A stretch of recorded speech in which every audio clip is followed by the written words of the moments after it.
চলো ছাড়ো এগুলো। আরে সূর্য, আমি বলছি ছাড়ো।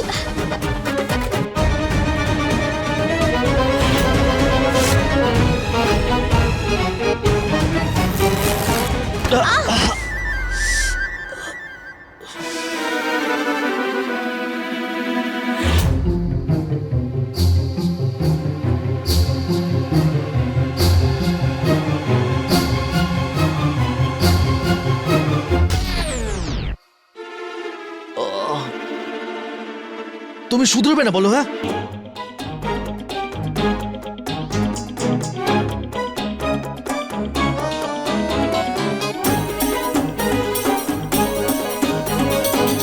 সূর্য এটা ধরে ওঠো।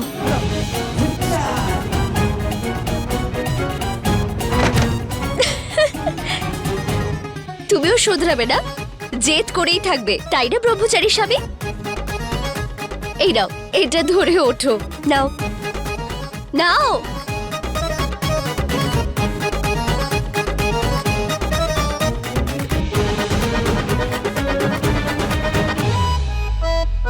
সবসময় শুধু তোমার জন্যই পড়ি আমি। আগে না ব্রহ্মচারী স্বামী, আমি সবসময় তোমাকে বাঁচানোর চক্করে পড়ে যাই। আচ্ছা আচ্ছা ঠিক আছে, এইবার না আমার ভুল না তোমার ভুল, আমাদের দুজনের ভুল। আরে হে ভগবান, এ কি অবস্থা হয়েছে তোমাদের দুজনের?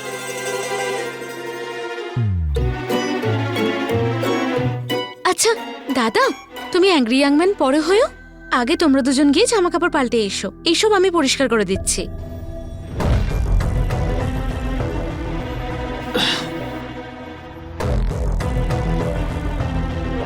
সাবধানে।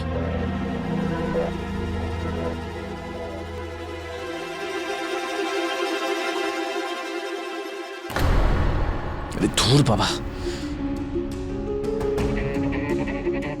আরে ভাই, কেউ না কেউ একজন তো কিচেনে গিয়ে বসেই আছে সর্বক্ষণ। প্যাকেটগুলো আমি টিফিনের মধ্যে রাখবো কি করে? এবার এই কাভিয়াটাকে কি করে সরাই? হ্যাঁ হ্যাঁ করছি আমি। জামাই বাবা, আমার এই কাজের জন্য তুমি এমন ভাবে আটকে পড়েছো যে নিজের বাড়ি যাওয়া ভুলে গেছো।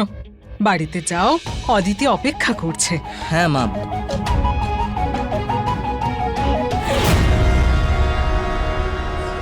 তোমার কৃপা ভগবান, এত ভালো জামাই পেয়েছি, ও আমার ভাগ্যে ছিল।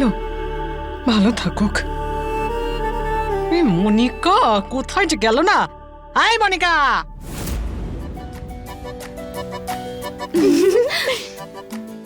হ্যাঁ, অনেকদিন ধরেই ব্লুটুথ চকলেট কেক খেতে চেয়েছিল। কেক দেখে খুব খুশি হবে ও। হ্যাঁ হ্যাঁ মনিকা বৌদি, ওর হাসি মুখটা দেখবো বলেই আমি এই চকলেট কেকটা বানিয়েছি, যেন ভালো তৈরি হয়। জানো, আজ তোমার জন্য আমরাও চকলেট কেক খেতে পারবো। না হলে ওই যে মা, সবার বাড়িতে খালি হালুয়া হালুয়া হালুয়া হালুয়াই খাই যায়। গন্ধটা তো দারুণ বেরোচ্ছে। তাড়াতাড়ি কুকারটা খোলো না, কেকটা দেখবো আমি।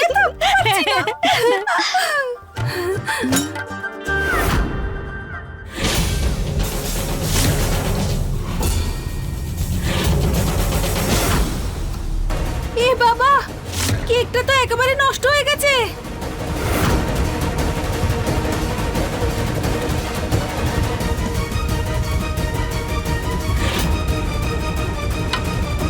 এই কেকটা তো তৈরি হয়নি। হে ভগবান, এ তো অর্ধেক কেক অর্ধেক হালুয়া মনে হচ্ছে। এই গোবর দেখে তো আমার ব্লুটুথের মোড়টাই ভেঙে যাবে। কিচেন থেকে কিছু একটা অদ্ভুত গন্ধ আসছে, তাই না? মনিকা বৌদি, তোমাকে তো আমি বলেছিলাম 45 মিনিট পরে গ্যাস অফ করে দিতে। তুমি কি গ্যাস মাঝপথেই অফ করে দিয়েছিলে? সেই জন্যই এটা অর্ধেক তৈরি হয়েছে।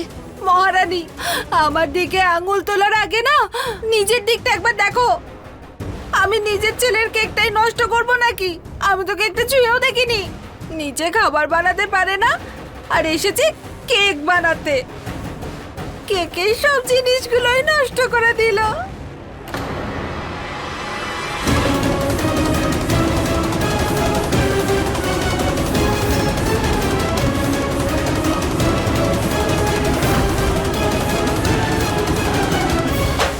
জেঠিমা,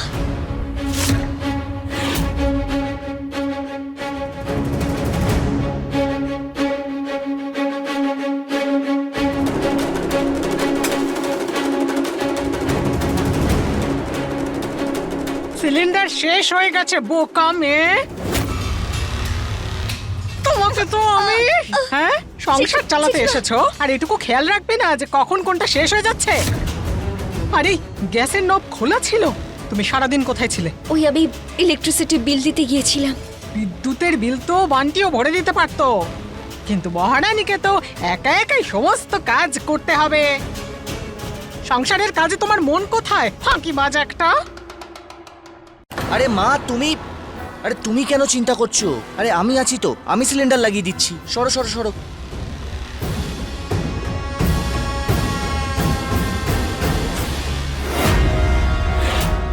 যে কোনো উপায়ে প্যাকেটগুলো আমায় বদলাতেই হবে। এই দেখো আমাদের বাড়ির জামাই, বাড়িতে পাঠিয়েছিলাম ওকে, কিন্তু দেখো এক্ষুনি চলে এসেছে আবার। ছাড়ুন না মা, আমি করে দিচ্ছি। না না জামাই বাবা, ব্যাপারটা সেটা নয়। এই মহারানী এটা তো জানুক, টাকা গাছে ফলে না। এক এক টাকা রোজগার করতে মাথার ঘাম পায়ে ফেলতে হয়। কাকিমা, আজ তুমি ঈশা বৌদিকে অন্তত বকো না। মানে আজ তো ব্লুটুথের জন্মদিন, তাই আজকে ছেড়ে দাও। জেঠিমা এটা করো না, জেঠিমা জেঠিমা। এই রইলো তোমার আইএস হওয়ার স্বপ্ন। রোজ খরচের হিসেব বানাই, আর প্রতিদিন ওই হিসেবের বাইরে কোনো না কোনো খরচা এক্সট্রা হয়। কি করে ম্যানেজ করব সারা মাস এই টাকায়?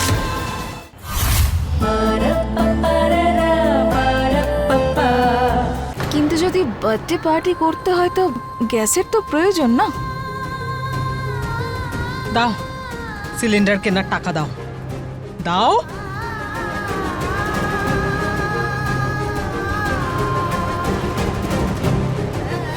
ব্যাস 500 টাকা। আরো একটা 500 টাকার নোট দাও। মাসের মাঝখানেই যদি শেষ করে ফেলো, কারোর থেকে ধার চাইতে হবে তো আমাকে, তা আবার দ্বিগুণ দাম দিয়ে।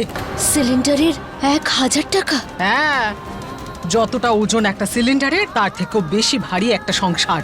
দাও। জেঠিমা এটা করো না, জেঠিমা জেঠিমা। এই রইলো তোমার আইএস হওয়ার স্বপ্ন। রোজ খরচের হিসেব বানাই, আর প্রতিদিন ওই হিসেবের বাইরে কোনো না কোনো খরচা এক্সট্রা হয়। কি করে ম্যানেজ করব সারা মাস এই টাকায়?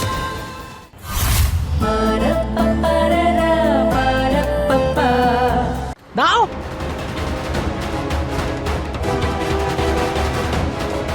এই নাও জামাই বাবা, তুমি নিয়ে এসো।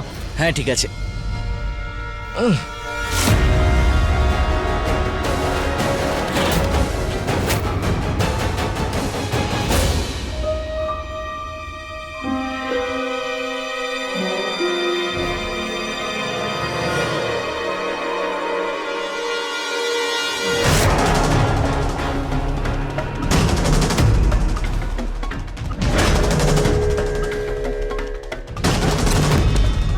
জেঠিমা এটা জেঠিমা এটা করো না, জেঠিমা জেঠিমা জেঠিমা।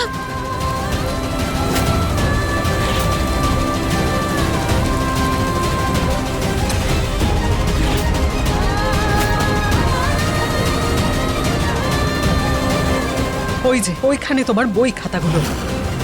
এই রইলো তোমার আইএস হওয়ার স্বপ্ন। সব তো দেখছি অধরাই রয়ে গেল, কারণ কোনোদিনও তুমি কিছু হতেই পারবে না, কারণ তোমার মধ্যে সেই ব্যাপারটাই নেই।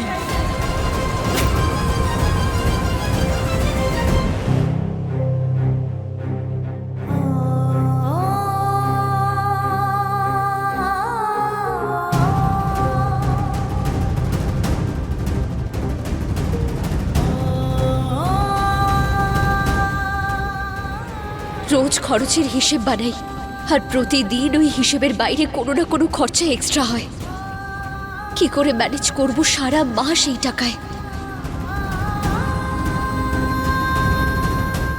বৌদি, এখন তুমি এটা ভাবছো নিশ্চয়ই যে এক্সট্রা খরচগুলো করে হিসাব কি করে ম্যানেজ করবে। তাহলে আজ আমি তোমায় মিডল ক্লাসের হোম ম্যানেজমেন্টের সবথেকে বড় সিক্রেট বলবো। অল্প খরচ, বেশি খুশি, মানে অ্যাডজাস্টমেন্ট। অ্যাডজাস্টমেন্ট তো আমরা সবাই করে থাকি। এখন তুমিও যখন একটা মিডল ক্লাস ফ্যামিলিতে এসেছো, তখন তুমিও ধীরে ধীরে অ্যাডজাস্টমেন্ট শিখে যাবে। তুমি চিন্তা করো না, আমি আছি তো তোমার সঙ্গে। আমরা সবাই একটু একটু অ্যাডজাস্টমেন্ট করলে তখন দেখবে সব কিছু একদম ঠিক হয়ে গেছে। কেমন? আমি একটা কাজ করছি, আমি পাশের বাড়ি থেকে সন্ধ্যেবেলার জন্য বাসন নিয়ে আসছি, আর বাবা এলে সন্ধ্যেবেলা সেগুলো ডেকোরেশন করে দেবে। হ্যাঁ মনিকা বৌদি, তুমিও যদি একটু হেল্প করো আমাদের, আজকের পার্টি এই বাজেটে কভার হয়ে যাবে। মহারানী, টাকা পয়সা তো নেই আমার কাছে, তবু আমার ছেলের জন্মদিন যখন, চা জল খাবার আর লেবু শরবতের দায়িত্ব আমিই নিয়ে নিলাম। হ্যাঁ চলবে। হ্যাঁ, একটু হেল্প আমিও করে দেব। আরে তাহলে চলো চলো সবাই কাজে লেগে পড়ো, পার্টি করতে হবে তো। চলো চলো চলো। প্রথমে আমার ছেলের মনে আশা জাগিয়ে দিল যে ওর জন্মদিনের পার্টি হবে, আর এখন বলছে অ্যাডজাস্ট করো।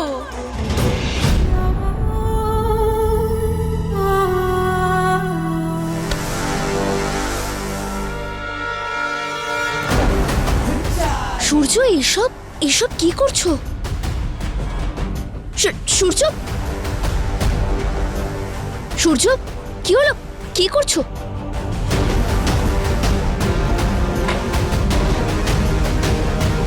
সূর্য এভাবে কি ওনার সামনে ডাকে? যারা সোজা কথা কোনোভাবেই বুঝতে পারে না তাদের সাথে মাঝে মধ্যে এরকম ব্যবহার করতেই হয়।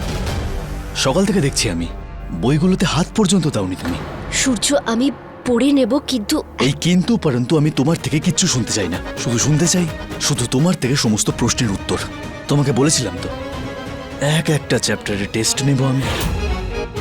তাহলে এই হলো তোমার স্যার, আর উনি তোমার কাছে প্রশ্ন করবে আর তুমি সেই প্রশ্নের উত্তর দেবে। জিজ্ঞেস করুন স্যার। সূর্য প্লিজ, আজ আমার কাছে একটু সময় নেই তোমার এই কুইজ কম্পিটিশন খেলার। স্যার, আমাদের পরে দেখা হবে। কি হলো?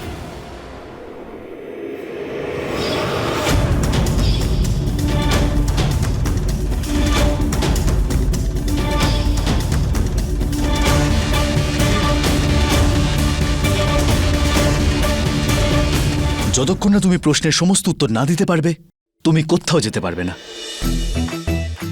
আজ এত কাজ আছে, পার্টির প্রস্তুতি নিতে হবে, আর এই ব্রহ্মচারী স্বামী মাস্টারমশাইকে নিয়ে এসেছে আমার ক্লাস নেওয়ার জন্য। ও আমাকে এভাবে যেতে দেবে না। ঠিক আছে, আমি সমস্ত প্রশ্নের উত্তর দেব, কিন্তু তোমাকেও একটা কথা দিতে হবে। তুমিও আমার একটা কথা শুনবে। পরিষ্কার করে কেন কথা বলো না যে আমি পড়াশোনা করিনি, পড়তে বসিনি? আমি তোমার কোনো কথা শুনবো না, বুঝতে পেরেছো তুমি? ঠিক আছে, তাহলে যা ভাবার হয় ভাবো। তুমি না মানলে আমি চলে যাচ্ছি। এক মিনিট, শুধু মেয়ে নও তুমি, একটা গোটা ঝামেলার বোঝা তুমি। ঠিক আছে, আমি তোমার কথা শুনতে রাজি। চলো এবার উত্তরগুলো দাও, চলো। জিজ্ঞেস করুন স্যার। বসুন।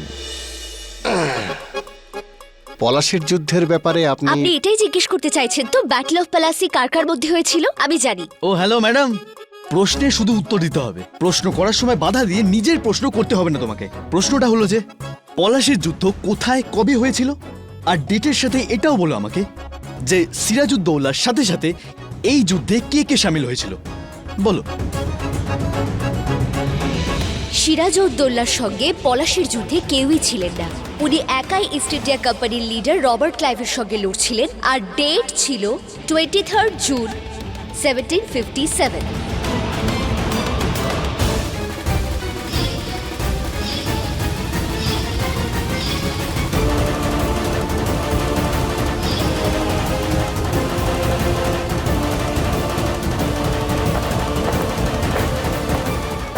মনে হচ্ছে কেউ আসছে।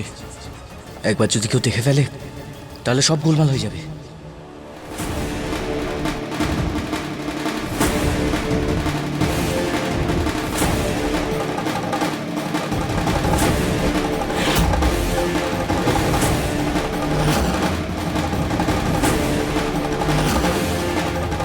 পেয়ে গেছে উত্তর, এবার যাই। কি করছো? এত সহজে মানবে না তুমি, তাই না? আরে আমি তো উত্তর দিয়ে দিলাম। তুমি শুধু একটা প্রশ্নের উত্তর দিয়েছো। হ্যাঁ আমি মানছি যে তোমার কাছে সময় খুব কম আছে, কিন্তু আমাদের কাছে প্রশ্ন অনেক বেশি আছে। আর যতক্ষণ তুমি সমস্ত প্রশ্নের উত্তর না দিয়ে দাও তুমি এখান থেকে কোথাও যাবে না, বুঝলে? এই কথাই হয়েছিল না আমাদের মধ্যে, যে আমি তোমার কথা শুনবো আর তুমি প্রত্যেকটা প্রশ্নের ঠিক ঠিক করে উত্তর দেবে। এবার দাও। ঠিক আছে স্যার, আপনি করুন প্রশ্ন। পলাশির যুদ্ধের এক্স্যাক্টলি 100 বছর পরে কোন ঘটনা ঘটেছিল? 1857-এ ইংরেজদের বিরুদ্ধে সবথেকে বড় লড়াই প্রথম হয়েছিল, যাতে রানী লক্ষ্মীবাই, তাতিয়া টোপিয়ার অনেক বড় বড় লিডার্সরা অংশ নিয়েছিল।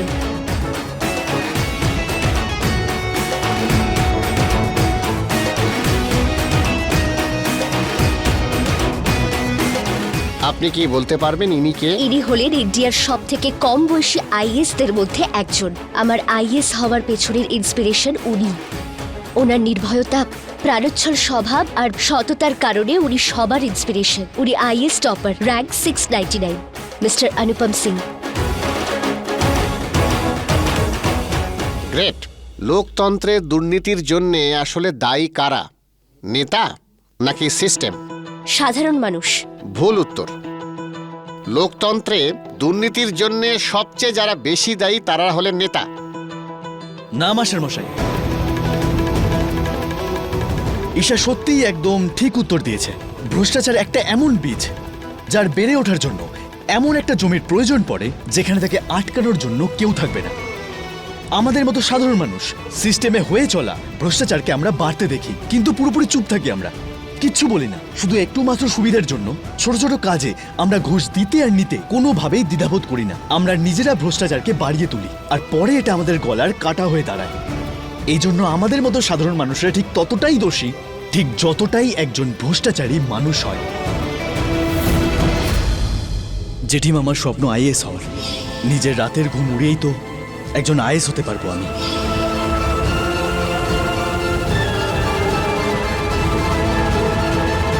সূর্য, সিস্টেমের ব্যাপারে এত গভীরভাবে তুমি কি করে জানলে? আমি গুন্ডা, তাই কতবার জেল, কোর্ট কাছারি চক্কর ঘুরে বেরিয়েছি। চোর, ডাকাত, পুলিশ, উকিল, জাজ, সিস্টেমের মধ্যে চলা এই লেনদেন সবকিছু দেখে ফেলেছি আমি ম্যাডাম। অনেক এক্সপিরিয়েন্স আছে আমার। প্রথমবার যখন জেলে গিয়েছিলাম তখন গ্র্যাজুয়েশন করেছিলাম, দ্বিতীয়বার মাস্টার্স, আর তৃতীয়বার যখন ভেতরে গেছিলাম তখন পিএইচডি করেই বাইরে বেরিয়েছি আমি। ইলেকট্রিক বিলের প্রবলেমের সলিউশন পেয়ে গেছি। ঠিক আছে, হয়ে গেছে তো সব প্রশ্নের উত্তর। এবার আমি যাচ্ছি। Thank you.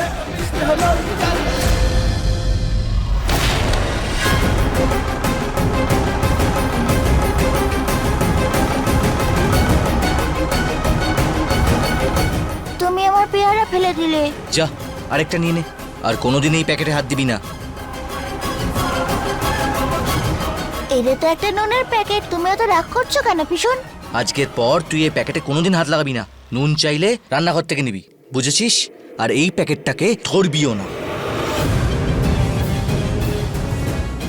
আরে দাঁড়া, আরে দাঁড়া, আরে থাম না বাবা। এটা দে আমায়, এটা আমায় দে।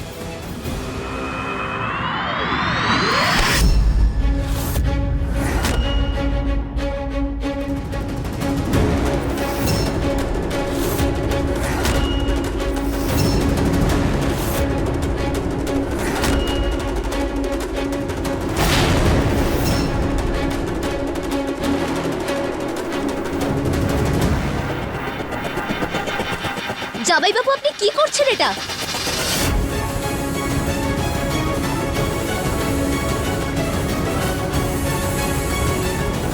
আজ ব্লুটুথের বার্থডে। ও এমন কি করেছে যে আপনি ওর উপর এভাবে হাত তুলছিলেন? এত রাগ কিসের জন্য? এই মহারানী, তোমার সাহস হলো কি করে যে তুমি জামাইয়ের সঙ্গে এইভাবে কথা বলছো? হ্যাঁ, জেঠিমা, জামাইবাবু ব্লুটুথের গায়ে হাত তুলছিলেন।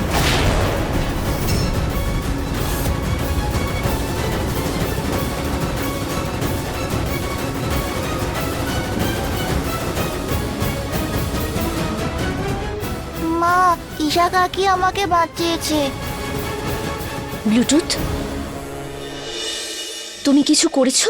আমি তো নুনের ওই নতুন প্যাকেটটা নিয়েছিলাম।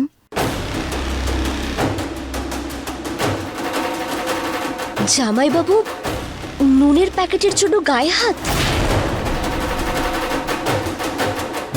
ওই নুনের প্যাকেটে এমন কি স্পেশাল আছে যাতে আপনি এত রেগে গেলেন?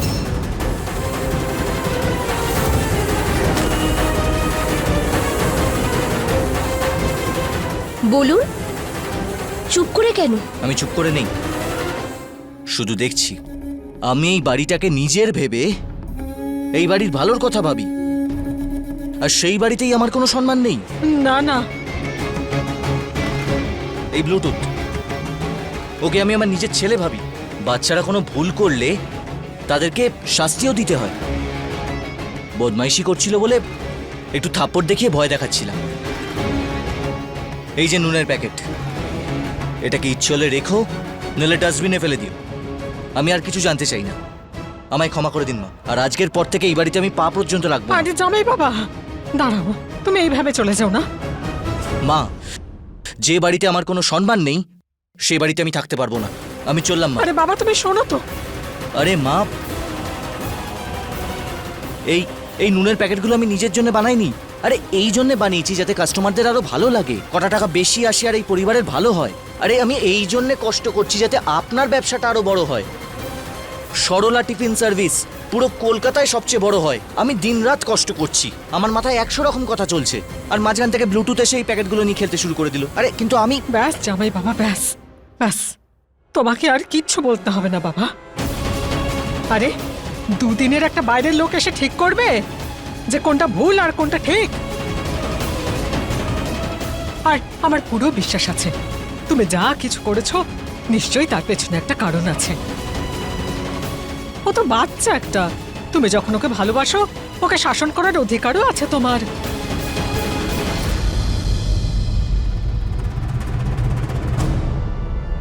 চলো ক্ষমা চাও জামাই বাবার কাছে। না না মা, ছেড়ে দিন। না আমি এই বাড়িতে আর কোনোদিন আসবো না, আপনাদের কোনো ব্যাপারে আমি কোনোদিন মাথা আরে, লাগাবো না মা। এসব কি বলছো তুমি বাবা? তুমি এই বাড়ির জামাই, আর তার স্থান সংসারে সব থেকে উঁচুতে থাকে। তার সম্মান করতে হয়, তাকে এইভাবে অপমান করতে নেই। যাও ক্ষমা চাও তুমি জামাইয়ের কাছে।